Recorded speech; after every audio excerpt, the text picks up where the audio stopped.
This is in some sense going to be a uniquely American challenge in dealing with the coronavirus epidemic because other countries that have dealt with it so far all have universal coverage and don't have the challenge of nearly 30 million people uninsured and many more underinsured with big deductibles.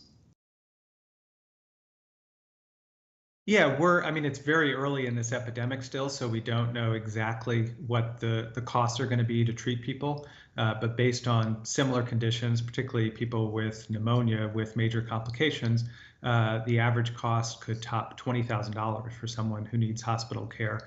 And what people on average, even with good employer insurance, may have to pay out of pocket could exceed $1,300. This epidemic is coming at the worst time for people with high deductibles because it's earlier in the year and people have not necessarily met their deductibles, so they'll face even bigger out-of-pocket costs. If an epidemic that hit later in the year, many people at least would have hit their deductibles and wouldn't face additional out-of-pocket costs related to COVID-19. Congress is poised to pass a bill that would waive all costs for testing for people who have insurance, Medicare, Medicaid, or are uninsured. So that will certainly help prevent people from thinking twice about going in to get tested if they have symptoms and really should get tested. Congress passed one bill focused on the coronavirus and is about to pass a second.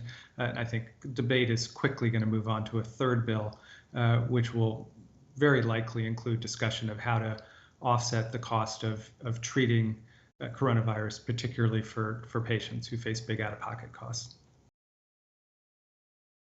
The problem is there's so much uncertainty right now about how many people may get infected and how many of those people who do get infected will need expensive hospital care. So, we're really flying blind here in terms of what the total cost to the country may be of treating people who become infected and need expensive care.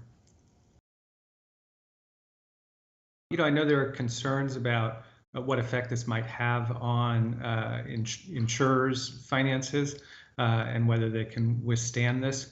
There are some offsetting effects. For example, hospitals are already canceling elective surgeries, so there may be some offsetting reduced cost for the healthcare system during this period when we need to preserve hospital beds who are infected and become seriously ill.